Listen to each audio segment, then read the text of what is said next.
Eh bien, il cesse de vivre perpétuellement dans les désirs qui consistent à dire « Ah, j'aimerais bien ce nouvel engin, j'aimerais bien aller en week-end à Bora Bora, il faut y rester 10 minutes si on y va parce qu'il y a 36 heures pour aller, 36 heures pour revenir en avion. » Il faut cesser ça, il faut arrêter ça.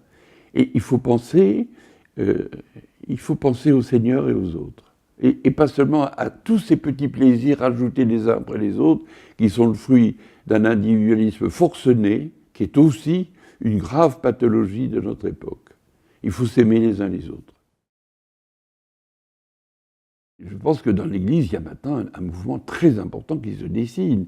Alors notre ami Marc Singer a été, de ce point de vue, un pionnier, parce que dans le cadre de Pax Christi, l'écologie est rentrée quand même, mais elle est rentrée petitement, et maintenant les portes sont grand ouvertes. Et c'est très important pour le lien entre l'Église et les jeunes générations, parce que c'est un moyen de partager avec les jeunes générations des valeurs, ce qui n'était pas évident jusqu'à présent.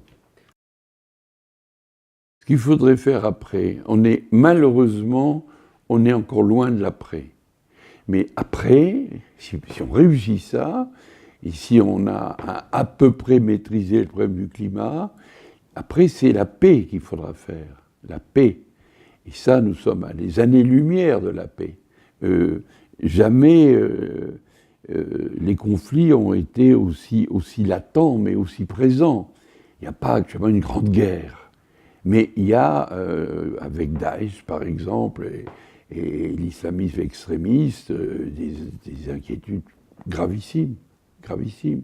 Donc il faudra travailler à trouver et à faire un monde de paix entre les humains et considérer que le progrès de l'humanité, c'est pas de faire de plus en plus d'engins, c'est pas la technologie. Le progrès de l'humanité, c'est une montée dans l'éthique, dans la spiritualité, la morale, qui pourrait nous porter à plus de convivialité, à moins d'individualisme, à moins d'égoïsme. Et c'est tout ça qu'il faudra faire. Il faudra réussir l'humanité.